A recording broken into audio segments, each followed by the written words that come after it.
And greetings, happy Friday. Welcome to the Steve Deace Show here, live and on demand on Blaze TV, radio, and podcast. I'm Steve Deace. He's Todd Erzin. He's Aaron McIntyre. He is comedian Tim Young. He's going to be joining us here momentarily for the Deace Group. Make sure you are tuned in for that here in just a moment. Also, make sure you're tuned in for a new partner on the show, SelectQuote, one of America's leading insurance brokers with nearly 40 years of experience, helping over 2 million customers find over $700 billion in coverage since 1985. Other life insurance brokers offer impersonal one-size-fits-all policies that may cost you more and then cover you less, while SelectQuote's licensed insurance agents, they work for you to tailor a life insurance policy for your individual needs in as little as 15 minutes. So, if you've got high blood pressure, no problem. If you've got diabetes, no problem. If you've struggled getting health coverage with a pre-existing health condition, or life coverage, I should say, with a pre-existing health condition, SelectQuote partners with carriers that provide policies for a variety of health care and life insurance options. All right. So get the right life insurance for you for less at SelectQuote.com/Steve. Go to SelectQuote.com/Steve today to get started. That's SelectQuote.com/Steve. Also want to remind you, next week, a movie we would really like to see be successful because its message is arriving at the absolute most providential time. The new film, Bonhoeffer, Pastor, Spy, Assassin, is hitting theaters. It's the latest from Angel Pictures, hitting theaters in advance of Thanksgiving next week. Get your tickets today at angel.com/Steve. Angel.com/Steve. You want to definitely see this film. Angel.com/Steve. All right, next hour, it'll be your turn on a Feedback Friday, but let's get it started with the Deace Group.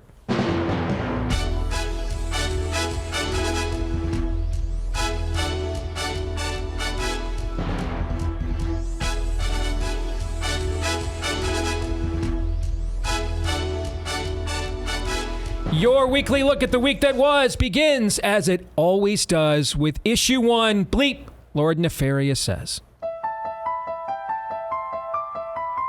I'm not sure if you heard me. We cannot and we will not give up this fight. That's right, come on! Come on! That's right, we cannot and we will not give up this fight! That's right! Pilate is presiding over the trial, and it comes time for him to release a prisoner. And he's got Jesus there, and he's got Barabbas, who is a part of the insurrectionists that had killed people. And he says, okay, folks, who do you want? You want Jesus to be released, or do you want Barabbas? And the crowd calls out, give us the criminal. Give us Barabbas. And it was hard on Tuesday not to hear that. Not to hear the majority of people who voted saying, give us Barabbas. And this one is for the Trump supporters. You are going to hell for this. You're going to hell for this. You have blatantly disregarded your neighbor. You have failed to care for the widowed, the orphaned, and the immigrant. You have committed idolatry. I think there are a lot of families out there who don't believe boys should play girls' sports. They're not boys. I'm not going to listen to transphobia at this table. I am not going to listen to you call a trans girl a boy. Are you going to allow me to finish my explanation? When you use a word that's a slur, I'm going to interrupt. That's not how it is.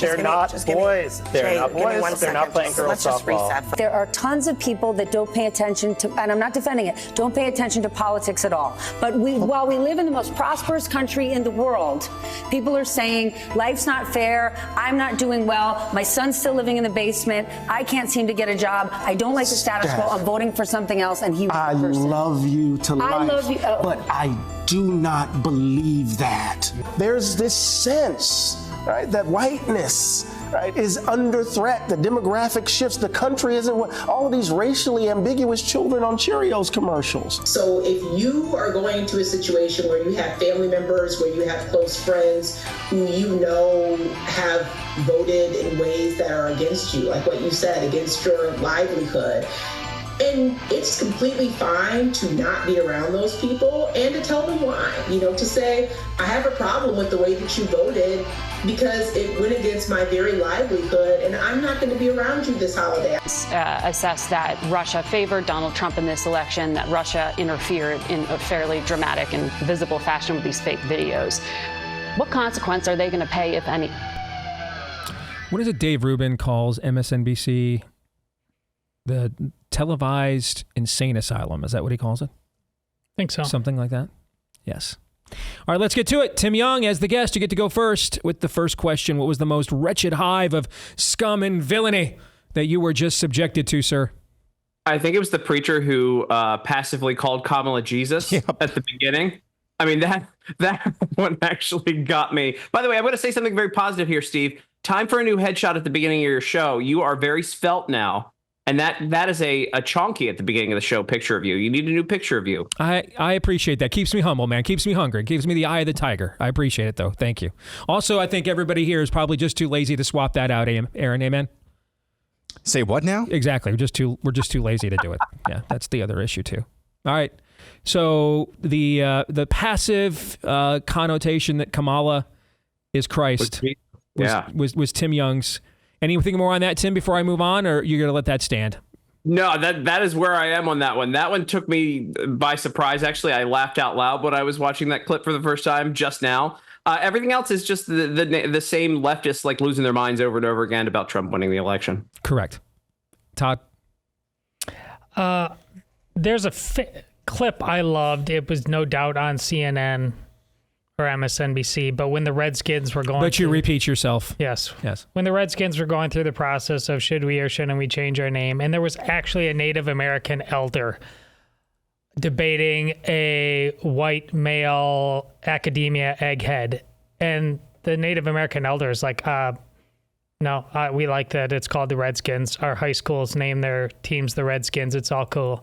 And then the white guy lectured him about why it wasn't okay. Yep. That's what I saw right there. You don't even know how offended you should be and how oppressed you really are. Yes. Another white egghead there lecturing the black member who, no doubt, I don't know who that guy was, but he's probably a man of the left himself. And the exasperation on the look of that guy's face, he's got to be lectured by the white guy again about why he just doesn't. He lectured about, thus proving his systemic racism. Lectured about privilege. He cannot even be of underprivileged enough. A white person still has to come and impose on him to educate him about how oppressed he truly is. Yes, but I'm not laughing, Aaron. There's no doubt this was on purpose, and I tip my hat to you for doing it. Listen, this has been a week of joy of various sorts, but all these people still exist. Yep, they're all in positions of power. Yep. Right now, openly in Bucks County, they're saying, you're damn right, we're going to count the ballots illegally. Until we say, you know what, you're going to jail, it's going to continue. We cannot just go off to the weekend and just keep partying like we did before, because partying like we did before is what got us here. Folks, we have to punish these people and punish them hard. They've earned it, they deserved it, and it's the next step of all this. It's the righteous thing to do. Yes. Yes. Aaron, there are several opportunities for comment there, but I think I have to go to the very end with Margaret Brennan on CBS. After all these years, I know. After all these attacks, political assassinations, actual assassination attempts, bankruptcy, trying to bankrupt, steal the Trump family legacy and fortune, throwing everything and the kitchen sink at him.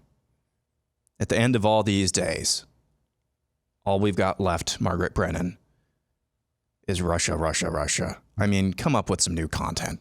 Come on. It is kind of sad. Can I say I have been underwhelmed by the level of response on their side. I've been underwhelmed. I mean, I expected more. It's still early, okay? And we'll get to that with a topic a little bit later on. But thus far, I mean, a 70-year-old black woman pretending to be Jewish telling you that You can't have sex with her. That's the best you got. I mean, no smoldering cities, no piles of ash. A has-been TV star who already moved out of the country to avoid COVID regulations 4 years ago, claiming she moved out of the country again because of Trump. That's it? Really? Rachel Ziegler faking an apology? She wasn't even willing to do that a couple of years ago. That's... Yeah, but it's not And new. Russia again. I mean, I Nickelback called and said, I mean, I expected more original music. I expected better than this. I did. I'm disappointed thus far. I am. Yeah, but it's the same lineup that beat us for a lot of years, well, Steve. You know that we are well aware of that on this show. And the fact that we let these people run roughshod over our culture is really, as I've screamed from the mountaintops on this show, they're not that smart. They're not that brave. We're just that dumb and just that cowardly. It's just not. Take it again from a guy who did 50 plus appearances on MSNBC panels. There's nothing there. These guys have made Scott Jennings, a Mitch McConnell acolyte, look like Daniel Webster to the point now right-wingers are clamoring for him to be Trump's White House spokesperson. And he was literally a Mitch McConnell stenographer. But on CNN, he looks like John C. Calhoun and Henry Clay had a baby on CNN, okay? That is who we've been up against the entire time. We just had to show up. That's all we had to do all this time. Just show up. And that continues to be true. That I totally agree. Let's get to the exit question. On a scale of 1 to 10, with 1 being the likelihood voters gave a mandate to Republicans so that the likes of John Thune can become Senate Majority Leader, and 10 being the likelihood Lindsey Graham would like to mandate John Thune. Rank this week's level of total depravity, Aaron. 10. Tim? 2. I'm with Tim. I wouldn't go that low, but I expected more. I did. I mean, there's not nearly as much bloodletting as I was frankly anticipating. Todd? No, Aaron's got it right, and it's important. He reminded us today. Sooner or later, we need to bring down the volume of the party music and be grown-ups and get to work. It's still a 10. We need to beat these people. It's on us now. All right, folks, if you want to venture in now that they're cutting rates and you're thinking, hey, it might be time to go ahead and give the real estate market a go again, make sure it's still in these unprecedented times that you have an agent you can trust, and you're going to find them over at realestateagentsitrust.com. It's just that simple. We created a massive database of real estate agents from all over the country. A lot of times they're sharing your value system because they're from right here in the Blaze audience. We have validated their track records of success. Otherwise, we wouldn't recommend them to you. So make sure you've got an agent you can trust to guide you through what is still a pretty murky process. Whether you want to get across the town, right across the state, or even across the country, we've got the agent for you that'll get you across the finish line at realestateagentsitrust.com. Again, head over to realestateagentsitrust.com. Let's get to issue 2. There is a plan. Turns out the Trump campaign had a plan, has a plan, and so far is executing that plan. They wasted virtually no time after the momentous win in last week's election, naming and nominating appointment after appointment. So far, as of Friday morning, here's what the Trump administration and sundry appointments look like. For Chief of Staff, it's Susie Wiles. Secretary of State is Marco Rubio. Pete Hegseth will be the Secretary of Defense. Matt Gaetz is nominated for Attorney General. RFK Jr., Secretary of Health and Human Services. Doug Collins, Secretary of Veterans Affairs. Kristi Noem, Secretary of the Department of Homeland Security. Doug Burgum, Secretary of the Department of the Interior. Tulsi Gabbard, Director of National Intelligence. Elise Stefanik, Ambassador to the United Nations. Mike Huckabee, Ambassador to Israel. Steve Witkoff, Special Envoy to the Middle East. Mike Waltz, National Security Advisor. John Ratcliffe, CIA Director. Lee Zeldin, EPA Administrator. Bill McGinley, White House Counsel. Elon Musk and Vivek Ramaswamy, Department of Government Efficiency. Tom Homan is the border czar, and Dan Scavino is the Deputy Chief of Staff. So I wanted to make sure we put this topic in because I always like to make sure I'm holding our show and myself to the same standard we hold other people. because I spent a good deal of time about this time last year and well into, well, actually it was earlier, from last spring until this spring, screaming, we need to have a plan. All right. They're trying to imprison the guy who's favored to win the nomination. And do we have a plan? What happens if they do this? What happens if they do that? Also, in my defense, I still remember quite vividly the final year of Donald Trump's administration when they dropped a scandemic on his lap, and they clearly lacked a plan in response. Okay. And it undid his presidency. So now I think I should come forward and admit that they clearly have a plan. They are executing this plan. The level of efficiency that by which we are seeing this plan executed indicates it has been long in the works. One of my best buddies, in fact, is one of the finalists for a very well-known cabinet position, Secretary of Education. And so I'm aware of the process through him. He has been getting vetted and interviewed for the last several weeks, even before the election results. So clearly, if you look at the messaging, I mean, I can't remember since Trump came down the escalator, have we gone 2 weeks without some stupid pissing contest that either they started and he couldn't say no to, or he started and they said, thank you, sir, may we have another two? And I can't remember. Right. There's been none of that. Instead, the dude has come out with broad, almost like, what would turn Steve Deace on? How about we come out here and put up, comprehensive details and approaches on policies every single day? It's like the Trump fireside chats. Correct. That's your. I'm listening. He's been on message. They've been on message. They're even when they do something that could be somewhere between serious and a troll, like Matt Gaetz, they've got a prepared message for that.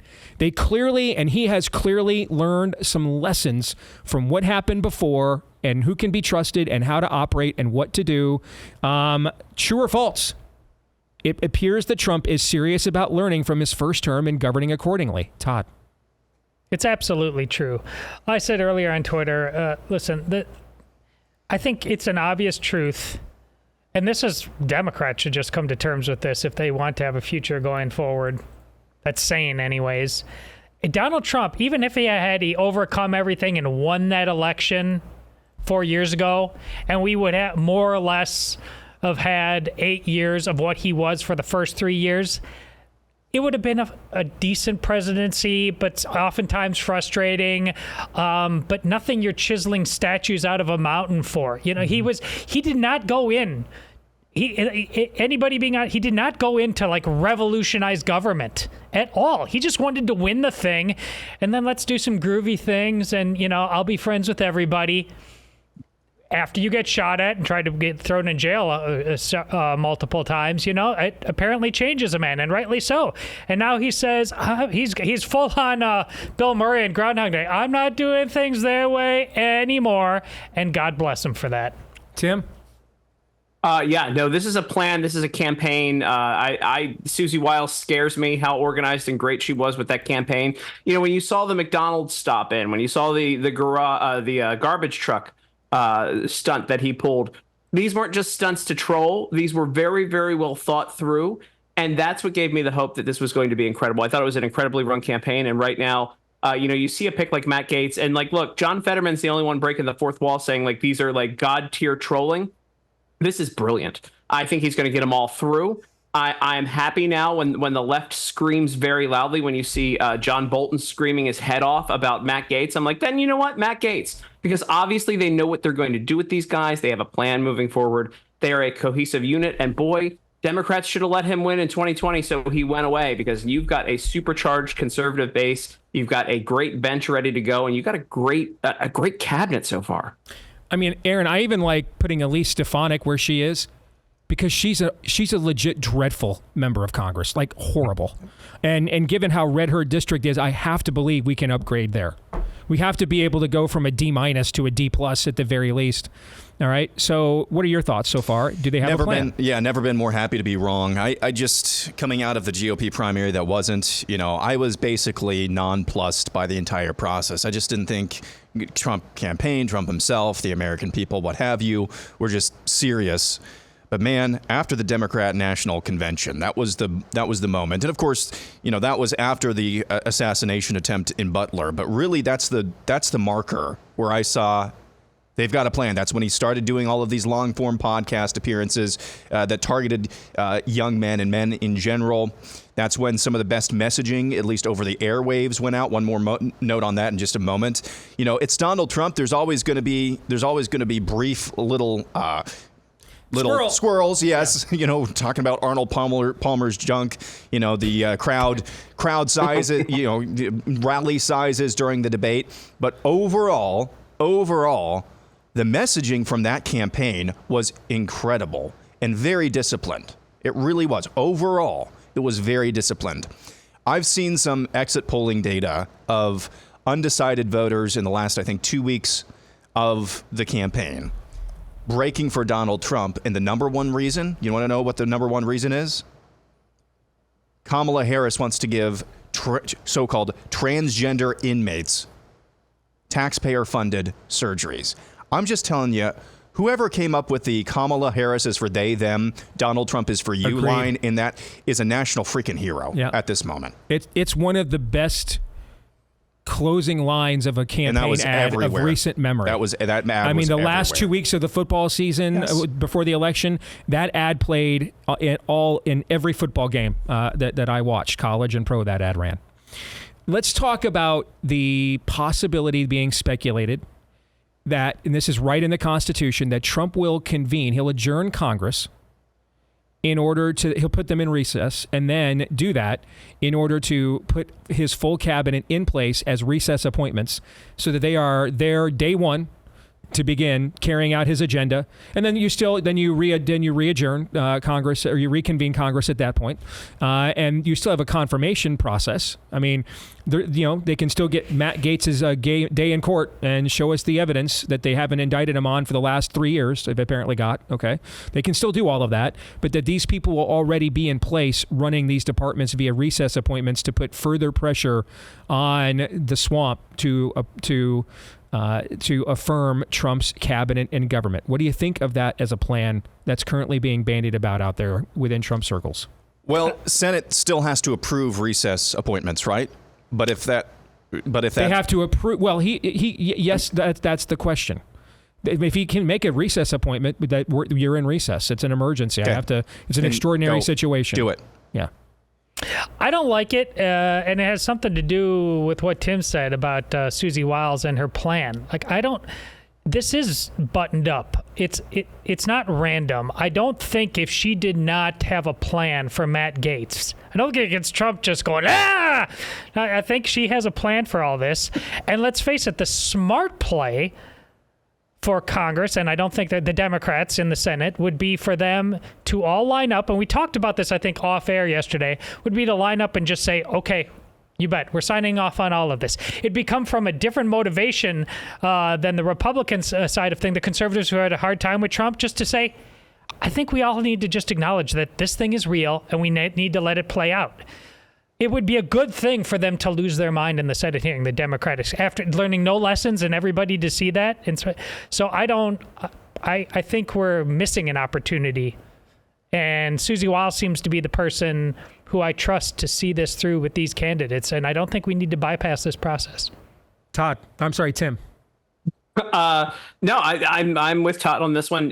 Give the Democrats enough rope to hang themselves in this situation. I think every one of these people is going to get confirmed. But I just want to go back to Susie Wiles. Really scares me. She's this quiet lady in the corner who you see, like when you even see like the little documentary, the Tucker Carlson documentary, whatever it was, the Swamp or whatever it was.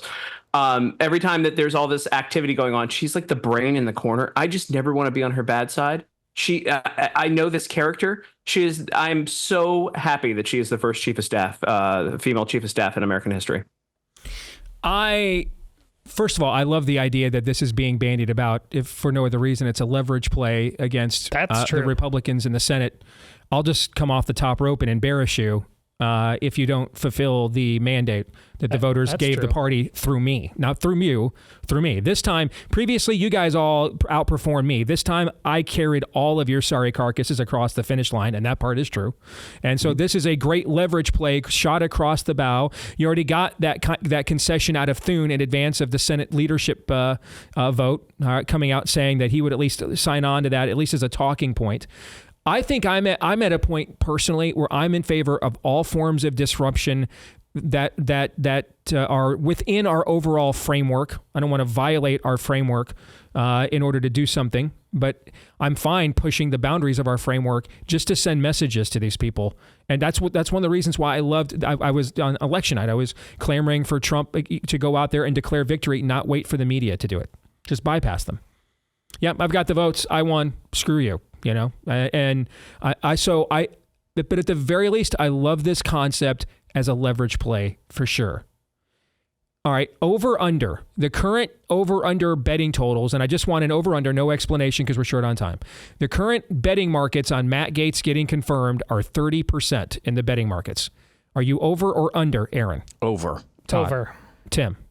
Over. I think the odds are way over. I agree. I mean, that's Susie Wiles does not sign on to 30. Should I share what I shared with you in the group chat yesterday about the hilarious leverage play? Oh, yeah, go ahead. Sure, you bet. What would be hilarious with Matt Gaetz?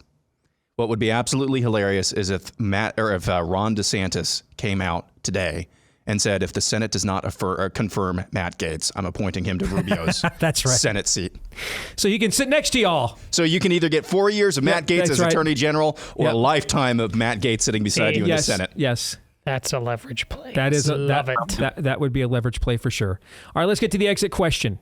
If you could veto one of the confirmed, all right. So again, the signet ring from the throne is the Truth Social post from Trump. All right. So nobody who's been speculated on confirmed through Trump. If you could veto one of the confirmed appointments thus far, whom would it be and why? Aaron.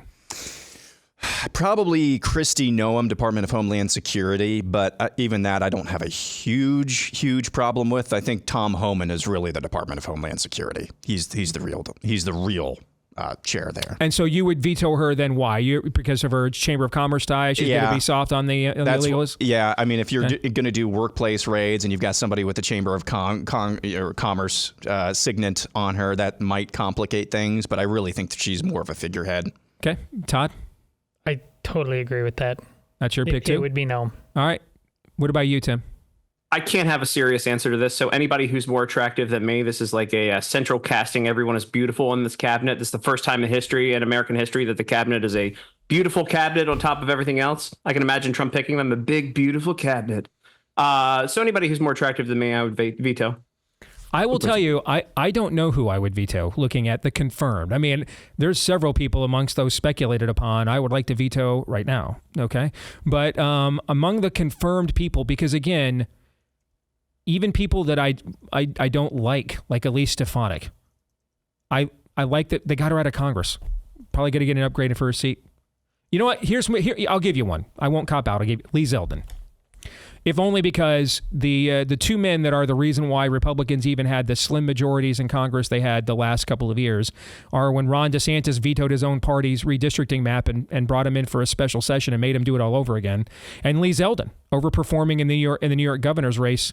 We picked up a couple of districts in the state of New York as well. And that was the entirety of the Republican majority came from just those two maneuvers from Lee Zeldin and Ron DeSantis right there.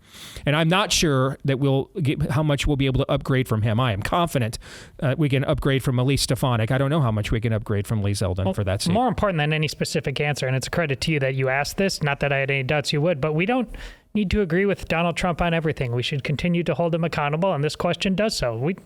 It's been a great cabinet so far, but it hasn't been perfect. We don't need to say so. I do think this, because this came down before we had this all structured. We're almost to the breaks. I'll say it now. RFK Jr. as HHS has the potential to be among the most impactful cabinet appointments in the history of the U.S. presidency. Touchdown. Yes. And just completely just validated the entirety of my Trump vote with that move all by itself. Yep. Already paid off as far as I'm concerned. That's the closest we will get to a COVID reckoning is him in charge of that department. More in a moment.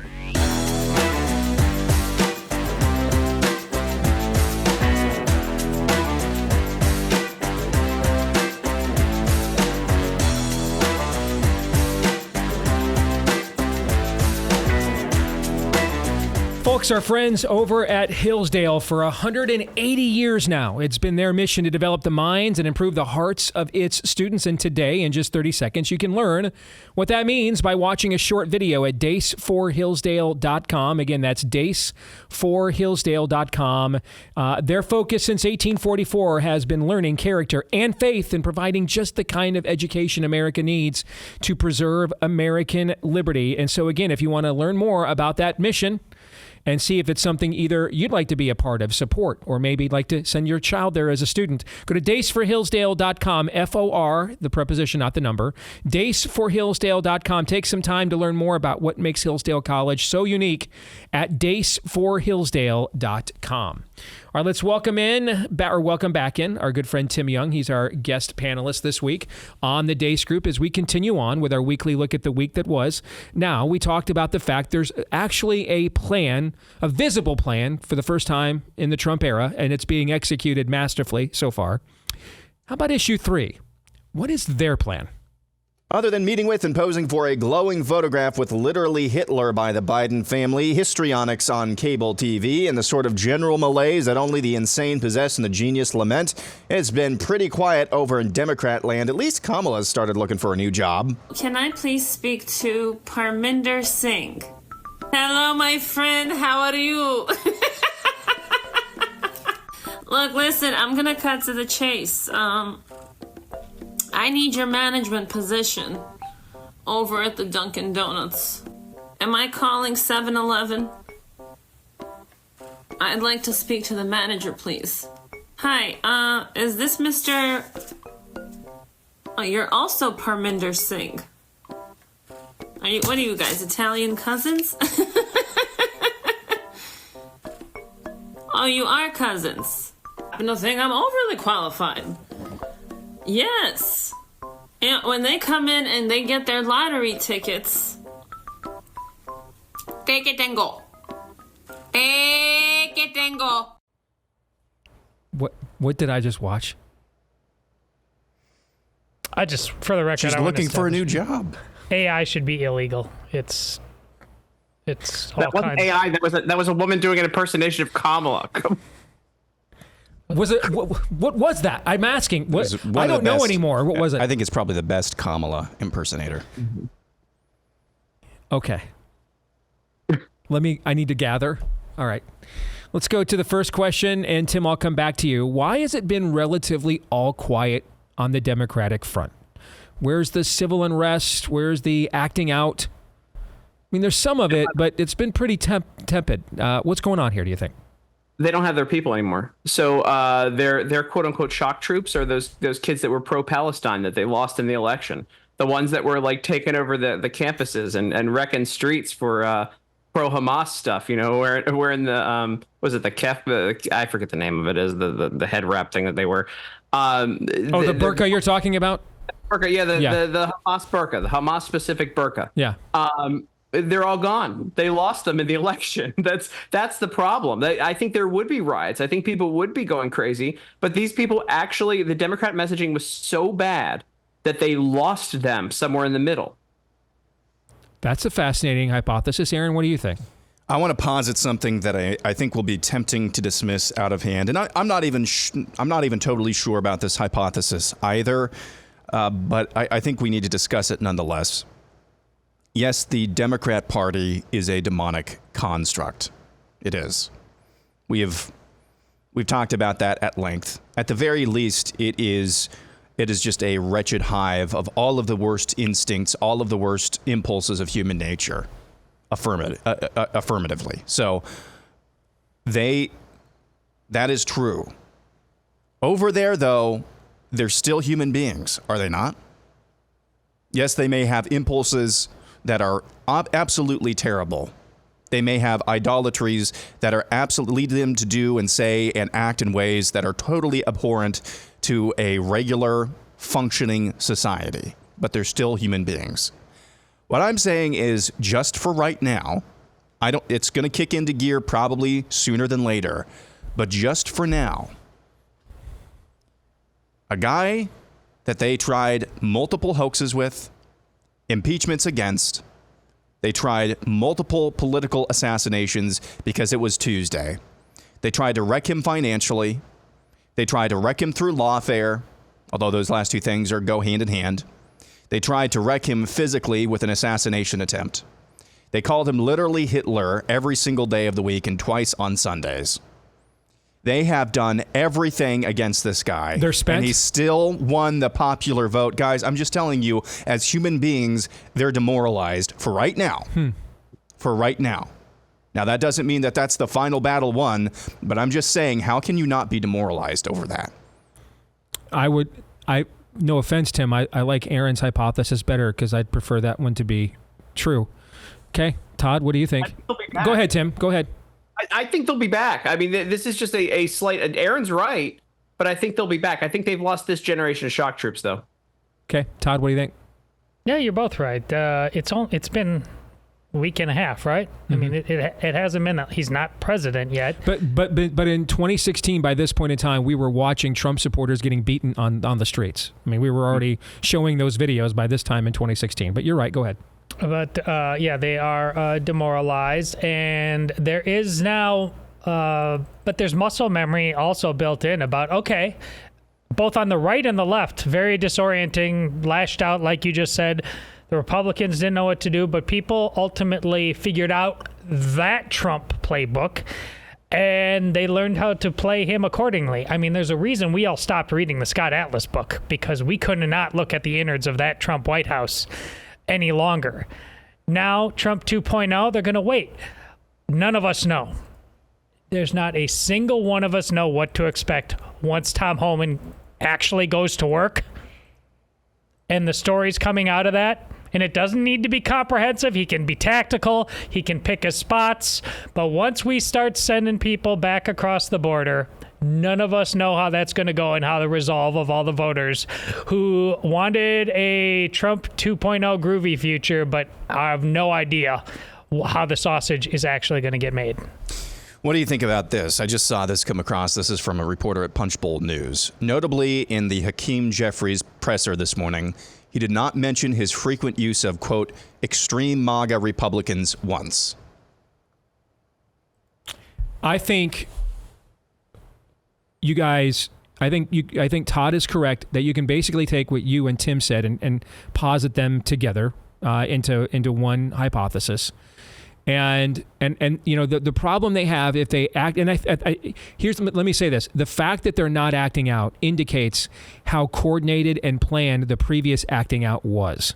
Okay, because if that stuff was not AstroTurf, if that stuff was not contrived, if that stuff was not an organized movement, then it was spontaneous combustion, then they'd be spontaneous combusting right now that literally Hitler just got elected. Mm-hmm. You see what I'm saying? And Joe Biden is smiling with literally Hitler as we speak. The fact that that's not happening indicates how contrived all the previous acting out was. And what it demonstrates to you too is they don't have an inflection point. Okay, so you can't just send your racialist stormtroopers out into the streets. All right, you need a George Floyd tragedy. You need an inflection point to justify it. Okay, they don't have that right now.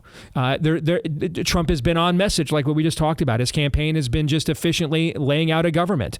All right, dealing with largely the technocratic side of governing that I was called a cuck for caring about, because I kept reminding people, after elections are over, you still have to run the damn country. You still have to run a state. You still have to govern, guys. You can't just meme all day long. You got to actually govern the place. Okay, well, that's what they're doing right now. They're governing, and it's really hard to get an inflection point off of who's the Secretary of Interior. Okay, and see, this is what we've seen in our state with our governor. She just governs. when they step out of the line, she just goes on TV and reads their own gay porn books on television, and they've got nothing left. They hide. We've seen DeSantis do this in Florida, just governs. When they step out of line, he exposes what they really think. They have, and now they're left without any fig leaves to cover them or not, and they run. What's happening right now is Trump's not giving them any squirrels. He's not giving them anything. And he's just governing. And so they don't have any inflection points. There's nothing they can do or say. Even the Matt Gaetz thing, if that puts your teeth on edge, a simple question is, this DOJ will indict anybody. For 3 years, if they had the goods, for 3 years, then indict the guy. I mean, what did we say yesterday? So your choices are, you guys knew that a guy who likes to tap the prom pool, okay, was sitting in Congress the last 4 years and did nothing about it, or you don't have the evidence. There's no middle ground there. It's one of the two. You look bad either way. And now you suddenly have the evidence when he got elected, when he's been named Attorney General. I mean, they're outflanked. And so the problem is, if they act out right now, it just exposes the entire scam of who they are. They need inflection points. And I have been very self-deprecating and as self-aware and humble as frankly I'm probably capable of over the last couple of weeks. But this time, I'm going to toot my own horn. This is why I said for the last few years, we have to be able to govern. We cannot just have trolls and counter trolls. All right? Because that's what they want. They Sanballat and Tobiah want Nehemiah to come down from the wall and have his troll to their troll and his response to their response and his meme to their memes. Because every time that Nehemiah does that, what's he not doing, Todd? Building the wall. Yeah. What they don't want him to do is come down from building the wall, which you've seen from Republican governors in states like Iowa and Florida, where they have essentially. Did you see the Florida GOP endorse Nikki Fried to continue on as the Democratic Party chairman today? I did not. Just because all she does is preside over routes.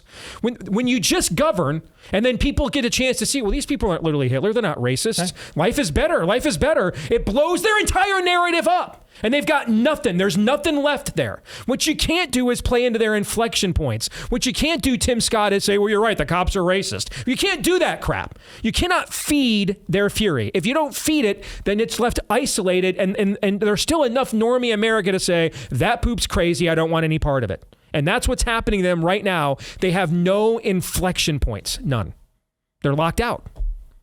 I think they're going to be the one thing they have left, and I cannot wait for it, is January 6th. How are they going to behave on January 6th? I think they will be weeping, and they will pull something on January 6th.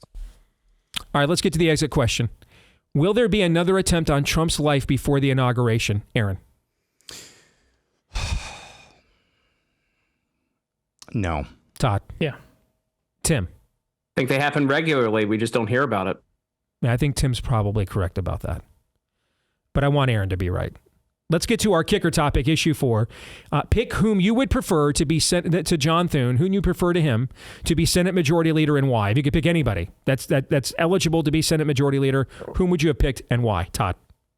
Well, I think you may have opened the door to this, or somebody did, but Ron DeSantis appointing himself to replace Rubio and be the Senate leader.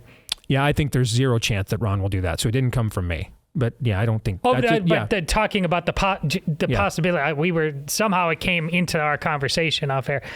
But yeah, this would be. I mean, the guy just gets things done. All right, Aaron, what do you think? J.D. Vance, which can happen constitutionally. Yep, he can preside over the Senate. He can. Yep. Tim, what about you? Todd, just for your mental health, just pretend it's the end of Conan the Barbarian, and one day he will be atop that throne. That Ron DeSantis will be on the throne of the skulls of his enemies one day, but not anytime soon. I'd go Roger Marshall because he's a doctor, he's brilliant, he's a brilliant conservative, he's done great work. He also paid for lunch once for me. Well, you know what, we all have a price, and I think we just now learned yours. Yes. All right, let's get to our prediction. You know what? I should give an answer to this. I'm gonna say Rand Paul because I think that he would put up with the least amount of BS. I think I'm not the most. I would be more ideologically aligned with people like Cruz and Lee, for example. But I think Rand would be the least tolerable of BS. You would always genuinely know where things are at and where things stand. I think he's pretty transparent. And I like clarity. I like clarity a lot. All right, now let's get to predictions. Aaron, go. We have not seen the most controversial Donald Trump cabinet pick yet. You have any guesses who you think that might be? No, I'm just no, because after Matt Gaetz, I gave up guessing, and then after HHS secretary came up, I'm like, no, this is give it to me. Whatever disrupts the system the most, give it to me. Todd. Well, if you like clarity, as you know, all my sports bro takes always come true because they're the clearest things you can. The math is so easy on this, and I told you how stupid this was all going to get. Well, one of the great sports bro excuses, but this is unavoidable. This is just how things have to be. There's just too much money. Well, the opposite is true, and they've known it all along. They're telling you right now there's no way we can make these budgets work. We will have to get rid of non-revenue sports. We're going to have to get rid of Olympic sports. This is going to happen, proving that the sports bro football fan is one of the most selfish and dishonest human beings you've ever met in your life. It's been a lie all along. It's been an obvious lie, and it's probably doesn't matter. It's going to happen anyways. Tim, what's yours? You know how Linda Yaccarino happens to be the former head of NBC and is the head of X right now?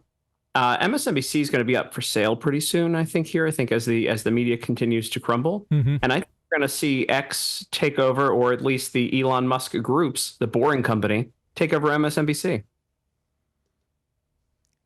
That would be something. I don't want to alert the Theo nerds, but I got to admit, I got a little spidey sense yesterday when I saw Elon Musk talking to Iran. It just made me think of a few Left Behind books I've read, if you know what I'm saying, G. Just saying. That made me a little nervous. All right. Thank God for Elon Musk, but then when I saw him say, well, let me see if I can cut a deal with Iran. 7-year deal, maybe? I don't know. Just made me a little nervous. Predictions. I think the Ukraine war is over by Easter. Completely, totally over. I think Easter's April 20th. So that would be exactly 3 months after Donald Trump is inaugurated on January 20th. And I think it's over by Easter. Completely, totally over. I think it's over. That's my prediction. Anybody agree, disagree, dispute? Might be sooner. It might be. Yeah, that was might what be I was sooner. Say. Yeah. I mean, I'm telling you right now, I would not be shocked if some kind of arms distance, détente, ceasefire came down on January 20th, just as we saw the Iranian hostages being released right as Reagan was being inaugurated. Would not shock me either. Yeah. But I think it'll be Easter at the latest. I'll give him a few months to work out the details. I think that will be completely over. The war that is the most important conflict of our lives, yet we've seen absolutely almost no footage of for now 3 years. Seen almost no footage. You can go on YouTube and see file footage of the 1979 Iran-Iraq war, more plentiful than you can get footage of the Great War for Ukraine. Tim Young, good to see you, brother. Thank you. Thanks for having me. You bet. Good to see you as always. If we don't see you beforehand, happy Thanksgiving to you and yours. We're going to come back. Hour 2 is next on a Feedback Friday. Stay tuned.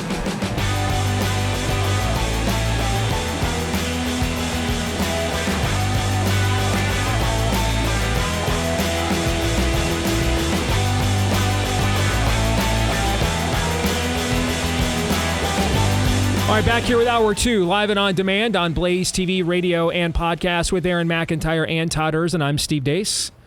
We're brought to you by our friends over at Preborn, and you guys have been so generous with this partnership. You have directly led to saving tens of thousands of babies and their mamas from the lie, the demonic lie, the ghoulish lie of abortion. And now we want to save tens of thousands more. Let's keep this partnership going via Preborn. They're so successful at this because they just emulate the biblical model of persuasion. They confront with truth. Moms are confronted with the truth that they're carrying a baby. That heartbeat does not belong to them. It's another person's. But then when mom chooses life, when she turns away from evil and goes into the light, then they're there with the grace. And they offer all kinds of support to the moms, whether it's prenatal, postnatal. All of that is free of charge, can go to 2 years after the baby is born. Folks, none of this, though, is free. Okay, it's free to the mom and it's free to the baby, but none of it's actually free. That's why they need continued funding from people like us. If you want to make a tax-deductible donation, we're getting to that time of year where people are looking to make their year-end gifts. For as little as $28, you can save a life with an ultrasound via Preborn. Just go to preborn.com/Steve to make your donation today at preborn.com/Steve. Again, make a tax-deductible donation today at preborn.com/Steve. Also, let us know what you think about what we think. You can do that by emailing the program, steve@stevedeace.com, DEACE. Like us on Facebook, me, we, and Gab. You can follow me at Steve Deace Show on X or Twitter, Instagram, and TikTok. Make sure to subscribe to our new YouTube channel, at Deace Show on YouTube. Please subscribe to that, at Deace Show on YouTube.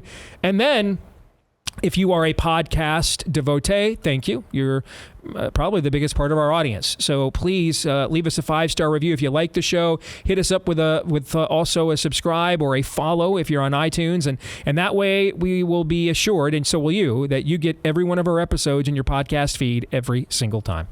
All right, you guys ready for some Feedback Friday? You bet. Absolutely. We need to begin with a correction. You might recall we received a note last week from a troubled parent who was doing a Christian college tour in the Midwest and was concerned at some unchristian ethics that they had been subjected to or think they witnessed at a couple of the schools. One of the schools reached out to me, so I want to make sure right away we issued their response to this. All right. This is from Greg Christie. He is the Northwestern Iowa College president. He says, "Thank you guys for the good work you do. I listened to your most recent show, and at first I was excited to hear our school mentioned until I heard what was said. Whoever the person was who wrote to you was misguided and totally inaccurate when she inferred in her letter to you, and you shared on the air that they, Northwestern College, promote and accept gay marriage and the whole transgender thing, so visit canceled. I would be pleased to visit with you personally to share what our position is on human sexuality and gender identity. In short, below are 2 statements taken directly from our handbooks on these topics. Northwestern College calls its faculty, staff, and students to practice Christian chastity, which involves abstinence outside of marriage and fidelity within. The college lifts up the Christian ideal of marriage between a man and a woman and contends that all sexual intimacy shall be within the bounds of such marriage. With regard to gender identity, based on our Christian convictions, we call students and employees to live in congruence with their sex at birth in decisions about housing, employment, academic records, athletic participation, and more.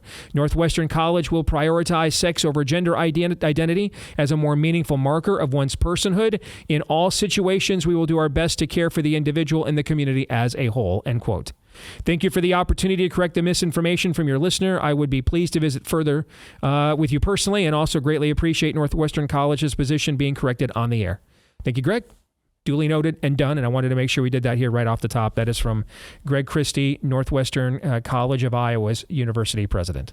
I love it. Putting his name on it. Yep, I do too. Take the lesson, folks. Put your name on it.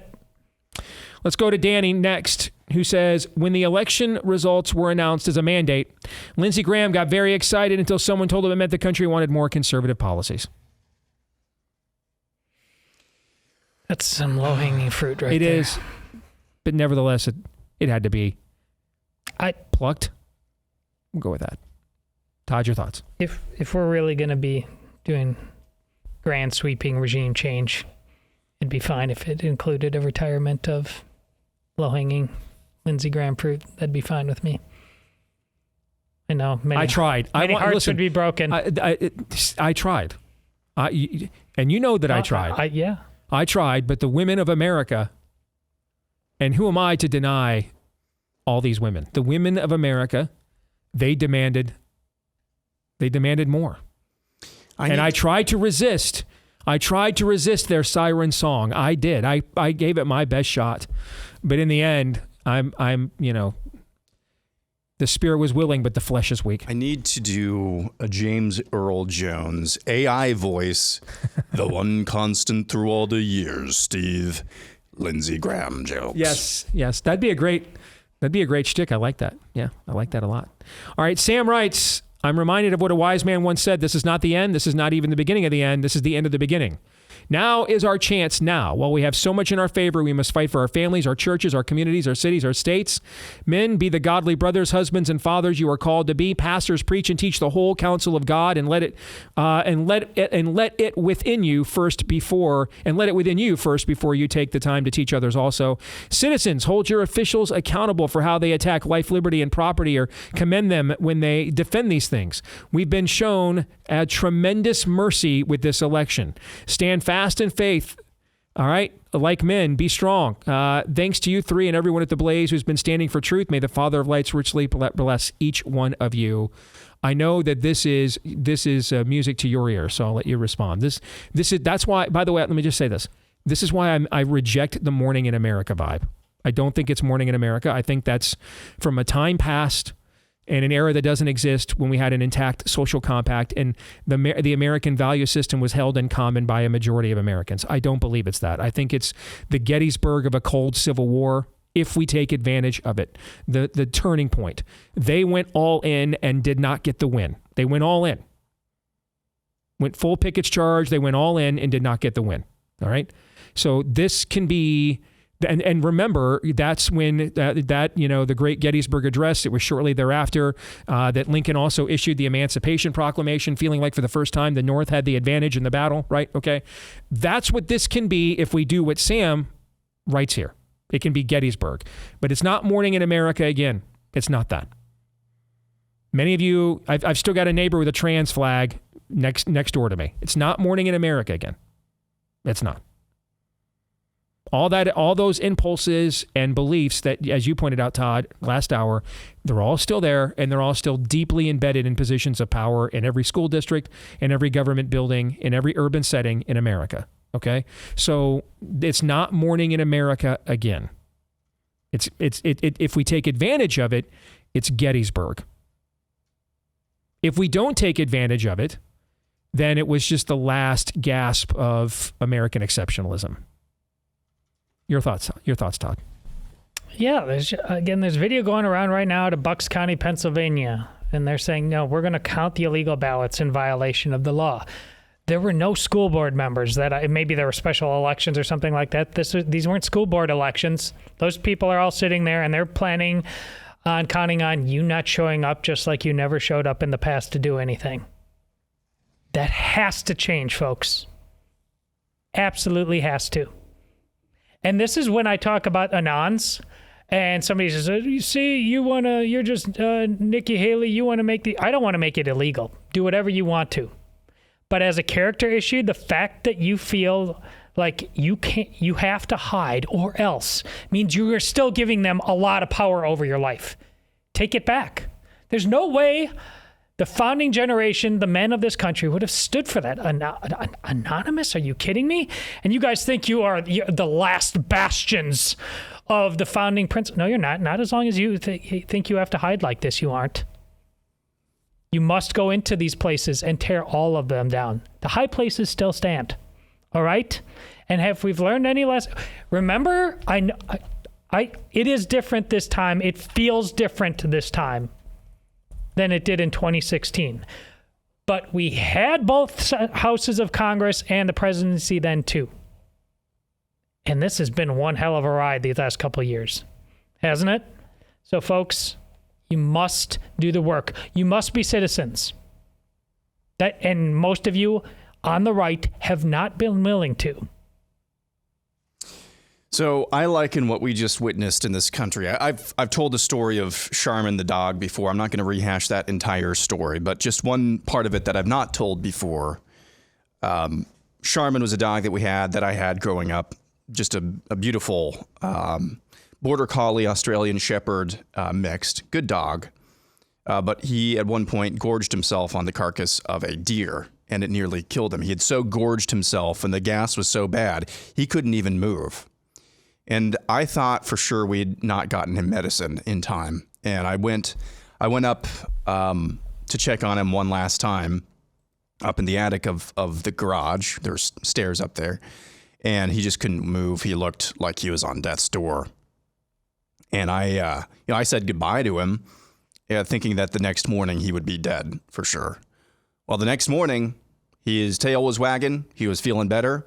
not 100%. That's kind of the feeling that I got in this, the relief sweeping over that we're not dead yet. We're not dead yet. Yeah, that's great. That's why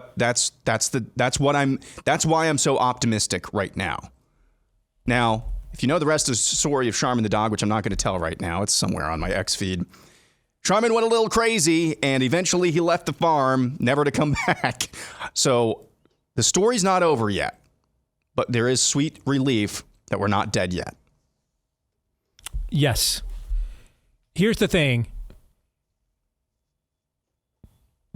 Trump could appoint the perfect cabinet. Now, he's already appointing a pretty good one. There's no such thing as a perfect cabinet. He could do that. You know, let me do it this way. This morning, our friend and colleague Daniel Horowitz posted a graphic. And I want to go find it and read it to you here. Just for a second, let me find this here. All right. This is... Here are GOP senators up for re-election in 2026 that are in deep red states. Alaska, Dan Sullivan, sucks. Idaho, Jim Risch, sucks. Iowa, Joni Ernst, sucks. Kentucky, Mitch McConnell, sucks. Now, he's done. He's resigning. But Louisiana, Bill Cassidy, sucks. Mississippi, Cindy Hyde-Smith, sucks. Montana, Steve Daines, okay. But for Montana, it shouldn't be okay. Trump just won the state by 20 points. Shouldn't be okay. Nebraska, Pete Ricketts, sucks. North Carolina, Tom Tillis, sucks. Oklahoma, Marquayne Mullen, okay. But again, this is a state where Democrats cannot win a single county. It should not be okay at Oklahoma. So that's not good enough. South Carolina, Lindsey Graham, sucks. South Dakota, Mike Rounds, sucks. Texas, John Cornyn, sucks. West Virginia, Shelley Moore Capito, sucks. Mm-hmm. So, I mean, that's 1, 2, 3, 4, 5, 6, 7, 8, 9, 10, 11, 12, 13, 14 Republican senators in deep red states. I gave you 2 okays and 12 sucks. In fact, if you expand the list to include Arkansas and Alabama, I would say Tom Cotton and Tommy Tuberville are the only 2 that I could say, and I would still write Cotton like a C+. But Cotton and Tuberville are the only 2 that I can say right now, definitively, deserve to represent a red state. You should not just have okay in Oklahoma with Marquayne Mullen. You shouldn't. And you shouldn't have just okay in Montana with Steve Daines. You shouldn't. Even worse is to have sucks in South Carolina. Especially with a senator who uses the word both as an adjective and a verb. You got to be able to do better than that. You see, Tim Scott turns right around and appoints one of Mike Pence's people to run the fundraising for which Republican Senate candidates are going to get funded in the next cycle, too. Remember when he was pretending to be MAGA to try to get that VP gig? Good times, yeah. That was his second beard of the year. This has to stop. And the reality is, almost none of the people I just mentioned are going to support the mandate you just gave Trump, unless he puts an inordinate amount of pressure on them, which I think he's actually prepared to do, and he wasn't prepared to do it the last time. I think he's prepared to do it now, but you're going to have to help him apply some of that. And a couple of these, we're not going to be able to replace all these. We don't have the resources, we don't have the candidate pool, but we got to get a couple of scalps from these people to send a message to the rest of them. This could be you next. We are not feared. That's what I said about Rick Scott earlier this week. We're not feared. Every major righty influencer went in for Rick Scott. He finished third. So this is also why I'm saying right now there's no movement. I've got 2 options. Somebody that will do what the K Street globalist industrial complex wants them to do, or somebody that will do what Donald Trump wants to do. Doesn't mean I want everything Donald Trump wants to do. It just means that's way more preferable to the other option.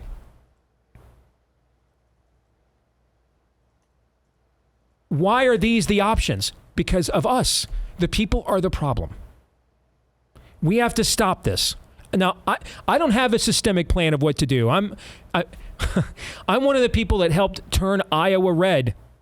And yet I've been unable to figure out how to crack the code to do something about why our entire D.C. delegation is somewhere between mid to sucks. I don't know. But we got to figure something out. because you just cannot be continually represented by people who don't agree with you by your own choice. I mean, sometimes you will be if the people you didn't vote for wins, but you can't have the people you do vote for win and you're still not represented by people who don't represent you. You can't have that. Does that sound like a long-term recipe to freedom and liberty to me? But we're always going to have to. It's undeniable, but the people get mad at me. It happened right here. Haven't you heard about silence do good? If you're the kind of people who believe exactly what Steve said and that we have crappy representatives, but your default every day when you get up in the morning is, but I have to keep it anonymous, we won't have the people to replace those crappy people Steve is talking about. This is what I'm talking about. I don't want to make it a law outwardly. I want inwardly. We need more. You can't accept this fate. And by the way, Silas Dogood, do you know why that happened? Don't quote it to me anymore because you're wrong every time. His older brother is the one who owned the paper and the printing press. He was a man of business. And having his younger smart-ass brother write the thing he wanted to, he said, no, you're not doing that right now. So his smart-ass brother decided not to listen, and then he did the silence do good thing. And when his brother found out about it in Boston, he kicked his ass out to Philadelphia. That's the truth. Stop comparing yourself. For God's sake, just admit it. You're afraid. I actually get the fear a little bit. But don't try to gussy it up with all this stuff. Unless you are willing to step out into the light and take these risks and say, you know what? Mary Miller Meeks is not good enough. We're going to keep getting Marriott Miller Meeks. You call a timeout, you're down in the basketball game. All right?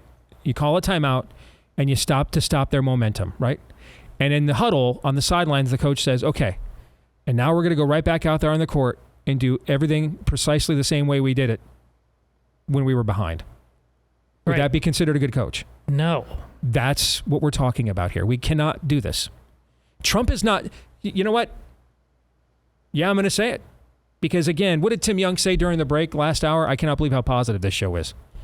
Because guys, I just tell you what I really think, man. If I think that's all, that's really the entirety of my agenda.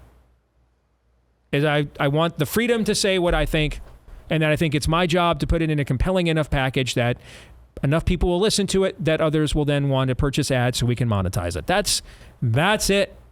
That's it. That's the mission. That's what we're doing. That's what we do here. That's the whole thing right there. Nothing more than that. So right now I think things are going really good. So if I think things are going really good, guess what my tone is going to be? Positive. When I think things are not going good, guess what my tone will be? Not positive. And I don't care what the name on the back of the jersey says.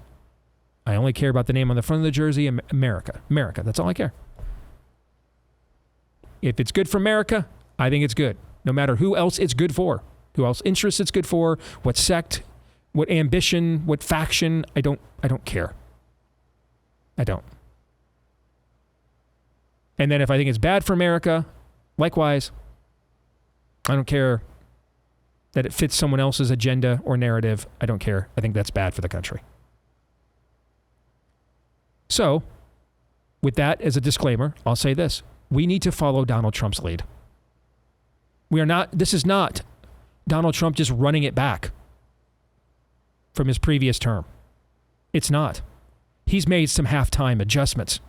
Dude, I was just reading through his cabinet appointments from this time in 2016. It is night and day. Oh boy. No Elaine Chow's, no Mitch McConnell wives, no Rex Tillersons, no Reince Priebus's, no. Milley's. Has Omarosa showed up yet? What about Scaramouche? Does he stop by? He has made adjustments. He's not running it back. He's not doing the same thing he did before. We need to follow that lead. We cannot do what we did before. It's not Morning in America. It's not. It's not safe to go back to that's the extent of my civil engagement. I just vote, watch Fox News, and hope Sean Hannity wins the debate with Alan Colmes tonight. That's 1998. We're not in that country anymore. We're not going back. It's a civil war. So, we won Gettysburg. They sent Pickett's charge. They threw everything at us, and we won the battle. But the war is far from over. And that will only be seen as a turning point if we win the war. If the South had gone on and won the war, no one would look at Gettysburg as a monumental event for the North. It's because the North won the war. Imagine on D-Day, storm the beaches. A couple weeks later, Ike is like, all right, evac. What was the point of D-Day then? Would we look at it as the greatest amphibious invasion in human history if they had not won the war and fought on?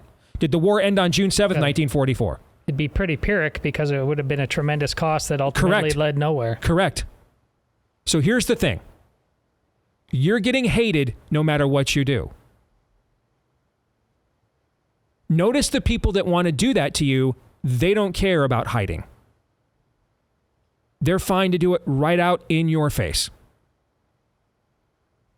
It's going to take a similar level of boldness to push back against it.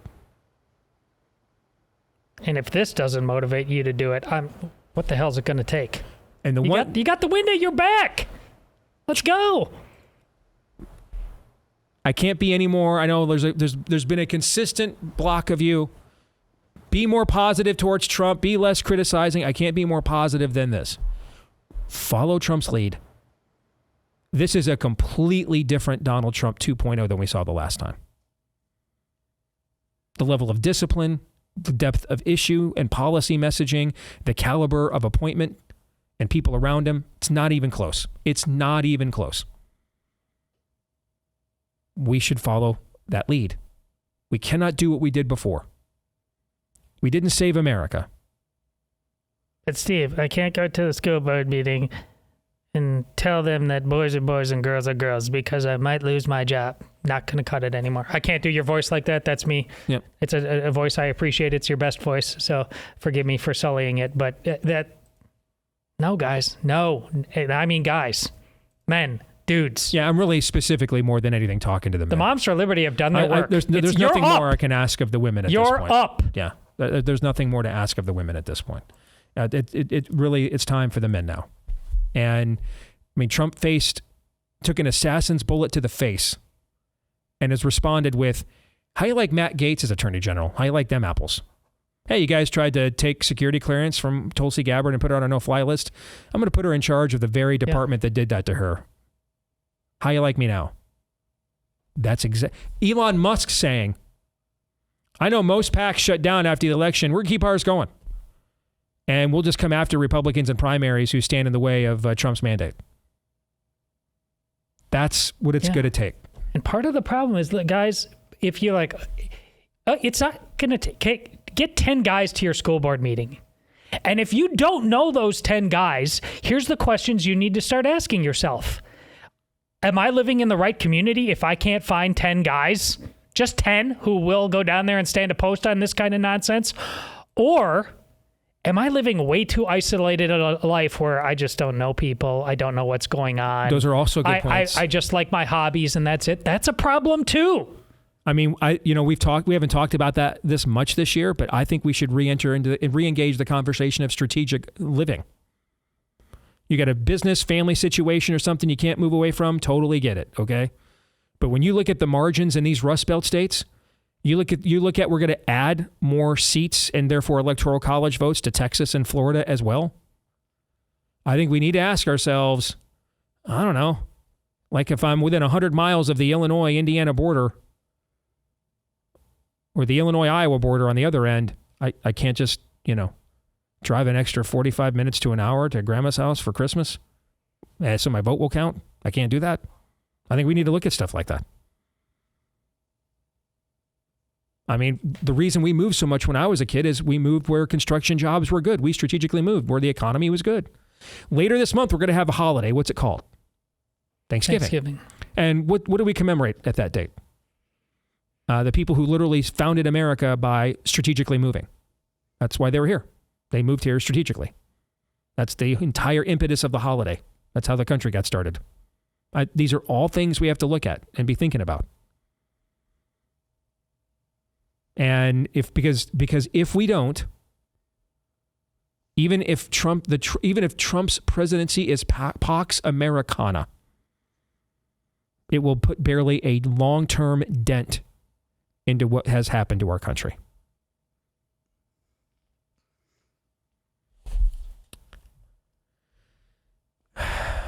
Pep talk over. I don't know how much of a pep talk that was, but I feel good.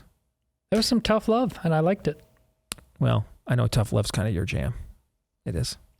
I think it's because Todd raised the 4 daughters, and so he's had to be girl dad so much that I think you just like to come in here and you're like, okay, I've done enough hugs and cuddles. It's time for some tough love. They were sitting right here. Mr. Deace, trust me, there was tough love. All right, Americans are tired of giving money to companies directly who hate them. If that's you, thankfully, there's one place where you don't have to do that anymore. One industry where we have a fully available parallel economy, and that is with Patriot Mobile and our mobile phones. Make the switch today to America's only American mobile phone company. You won't regret it. Why did we put it off? I mean, I talked about Patriot Mobile for years before we finally made the switch because I just thought it was going to be a big hassle. All right. I've got multiple lines, different family members. I just didn't want to put up with it, man. And then one day during COVID, T-Mobile sent out an MMS to all of its customers saying, hey, we're going to start censoring text messages for COVID misinformation.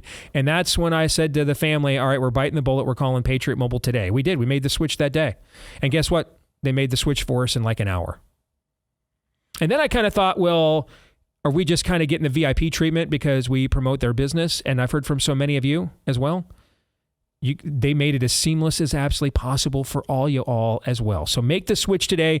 You can get started with a free month of service when you use my promo code DACE to get started with your switch. Keep your number, switch your number, keep your phone or upgrade your phone. All right, go to patriotmobile.com/Steve. Use my name, Steve, as your promo code to begin with a free month of service to get you started at patriotmobile.com/Steve. Again, free month of service to get started with the offer code Steve at patriotmobile.com/Steve. Some breaking news here, Steve. You're kind of wondering where the left is. You know, they're playing the hits again. But here, Debbie Wasserman Schultz is calling Tulsi Gabbard a Russian asset. So, you know, they're feeling this thing out there. First of all, you have it wrong. You're supposed to call her an Assad Syrian asset, number one. Okay, so at least, you know, you guys aren't even on script. You're using the wrong one, all right? But in all seriousness, I think that demonstrates, again, they're out of talking points. But they're not going away. We have to stay on task, stay on message. The governing is the key here, and that's why I've harped on it for the last few years. What is the secret sauce of how states that Barack Obama won twice, Iowa and Florida, are now 2 of the reddest states in the union? Their governors did a phenomenal job governing. Stayed on message. They were disciplined and efficient and effective governors and governing executives. And that therefore disproved all of the left's talking points, so it reduced the Democratic Party to people who are just really avowed cultural Marxists. And I think Trump can do that here too, by emulating that. And I think what you're seeing thus far is that's exactly what he's doing. And I'm excited about that. More in a moment.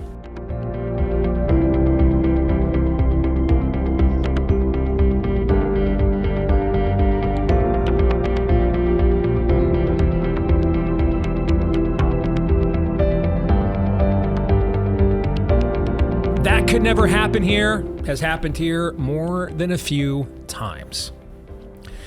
And that's why you want to make sure you get the Jace case from our friends over at Jace Medical. Make sure you've got backups of the medications that you need, or at least medications that over the course of time, like amoxicillin and doxycycline and others, have proven to be among the most effective antibiotics humanity's ever discovered. But now you can also expand your Jace case to your individual needs too. They've got an expanding menu of medications to get backups of, including things like ivermectin and more, just to make sure, hey, just when you need something, well, now it's dangerous. Just when something may work and save millions of lives, well, on the other hand, if you leave it on the market, it might cost them an emergency use authorization that will make people billions of dollars, so you've got to die instead.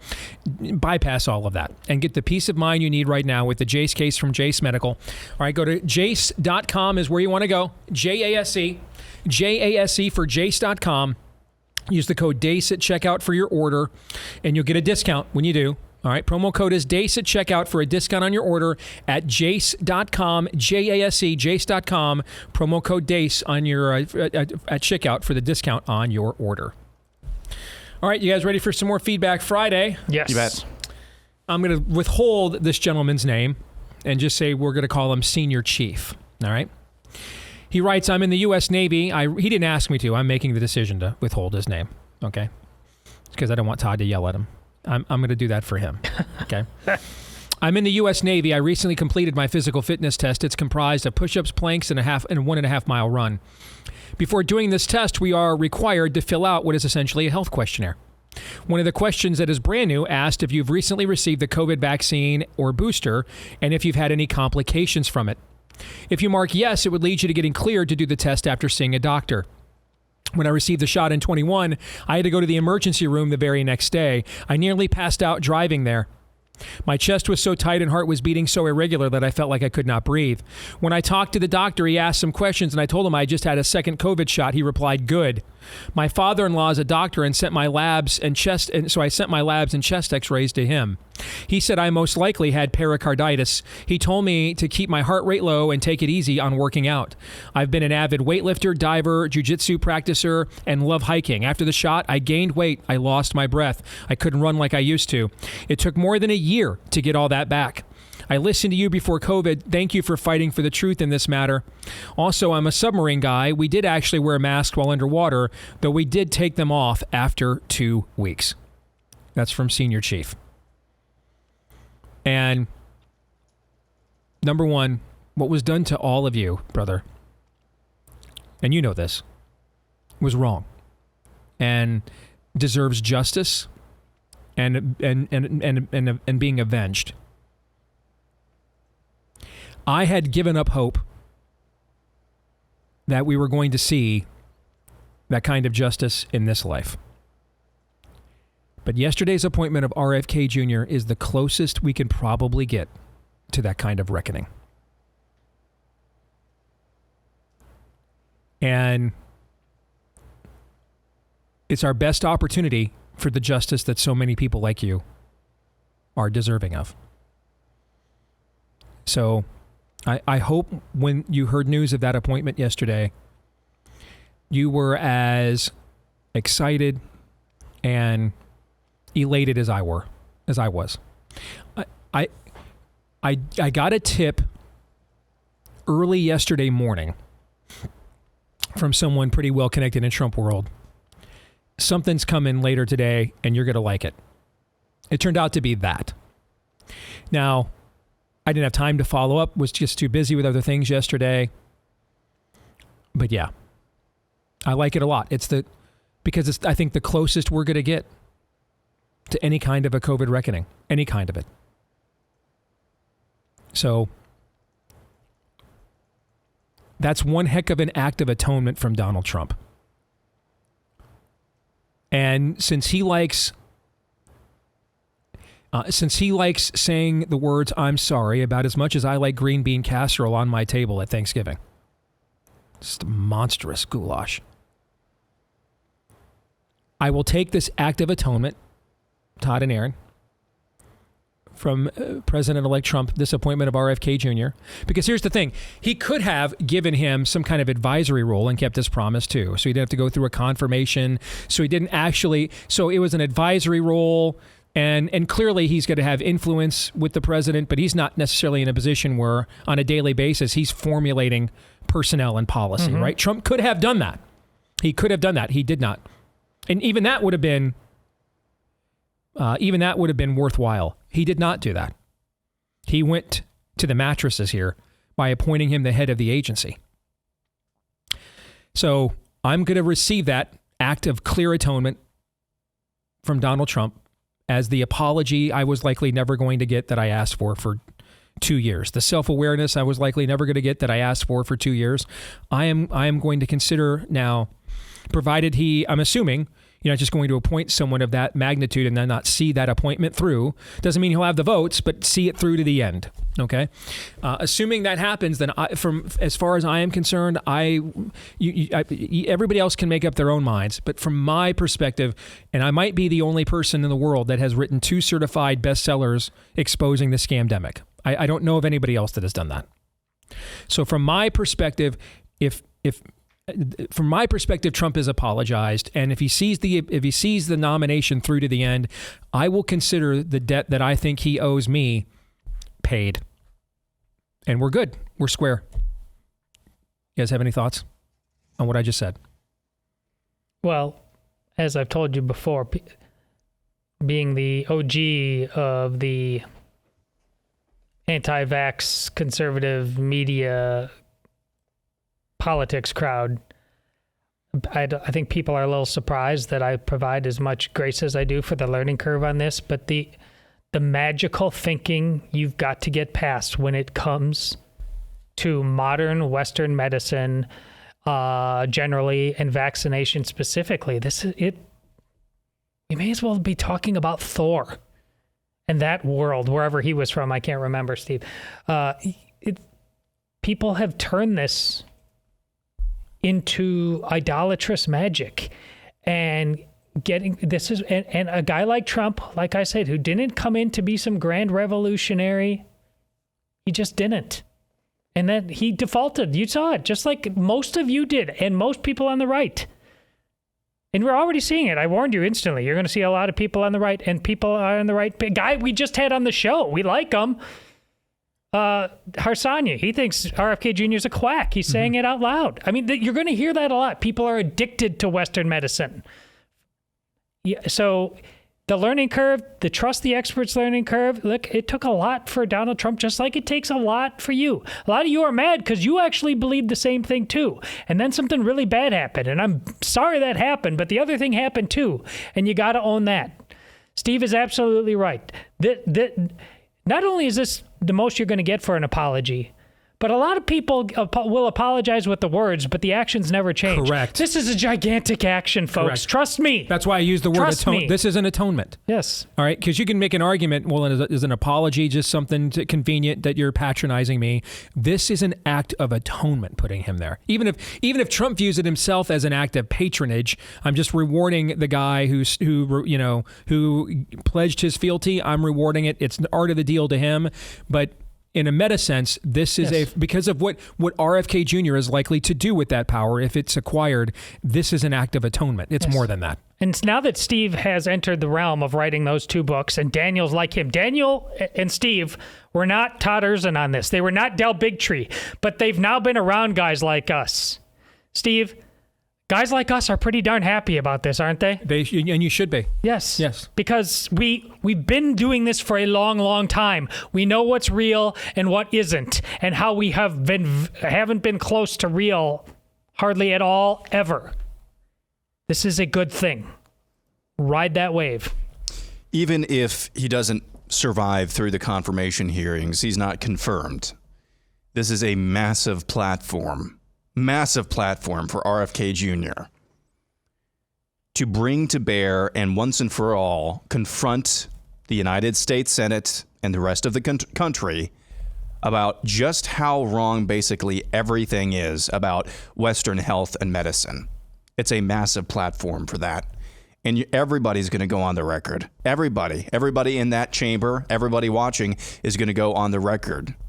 Do we want to double down on the fiction? Do we want to double down on whatever the heck we've been trying to do? Or do we want to chart a new path? We at least want to open the Overton window a little bit wider as far as what's acceptable to talk about in polite company when it comes to public health. That in and of itself, I don't see how you can not see that as a massive win. I don't know. I agree. Let's go to this one from Jeanne. She writes, wanted to see how you guys would handle a situation where my own mom reposted, if you voted for Trump, I don't judge you for your choice of political party. I judge you for your lack of morals, ethics, compassion, and humanity. I judge you for your racism, misogyny, homophobia, transphobia, treason, and fascism. And she reposted that on her social media, knowing full well our beliefs and views of the world. So for her to view her own daughter and son-in-law like this is a personal attack on us and our young children. Just wanted to get another perspective from someone I respect on how you guys would navigate this. Water off the duck's back. Unless it's directed at you specifically, water off the duck's back. Because believe me, Bella and I have had some conversations about this the last couple of days with when it comes to acquaintances and or friends who are fully aware of what I do for a living. Water off the duck's back until they specifically target you. Because at that point, it's them that's making the decision for sure. Water off the duck's back until it's at you. Specifically. You agree with that? Well, maybe, but like, are you writing this just because the post was so in your? I mean, you can't be surprised, right? That this is your mother. Is this out of nowhere? Can you not believe this happened?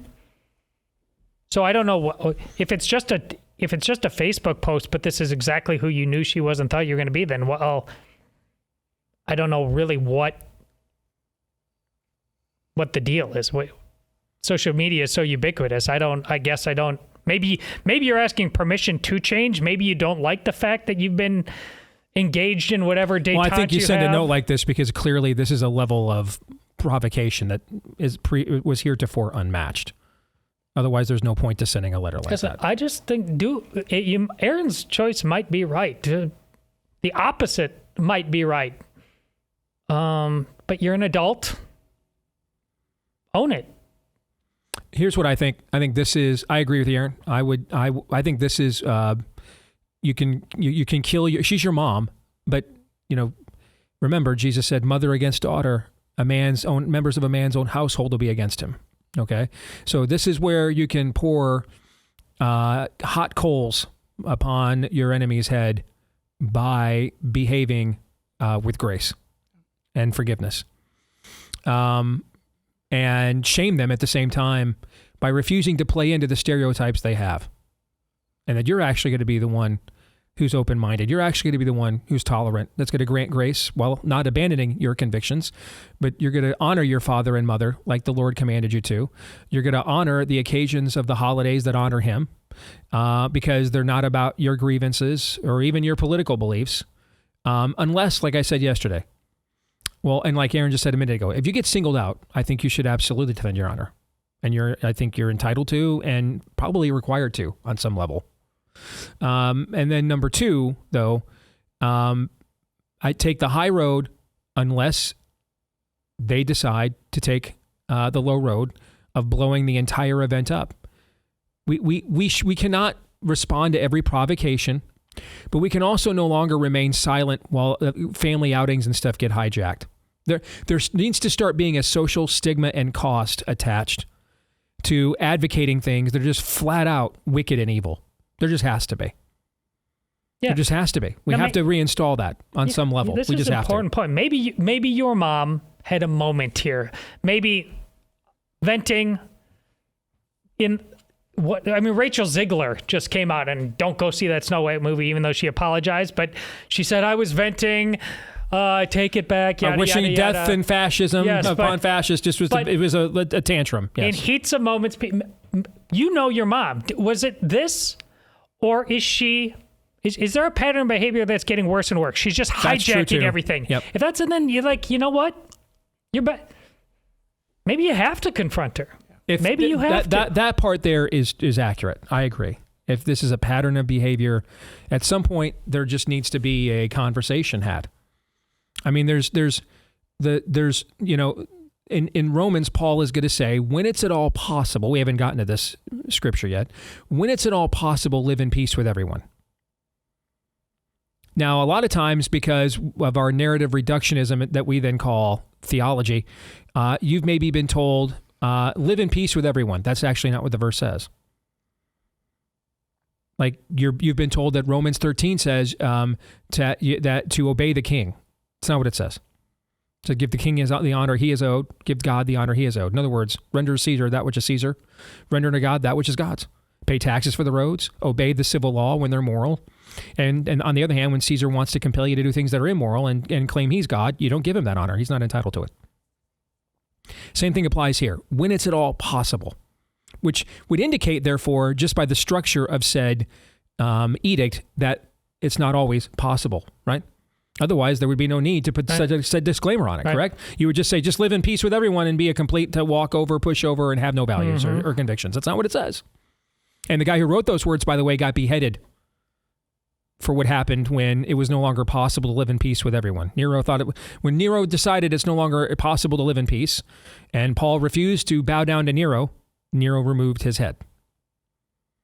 So, when it's at all possible, but it's peacemakers who are blessed, not peace lovers.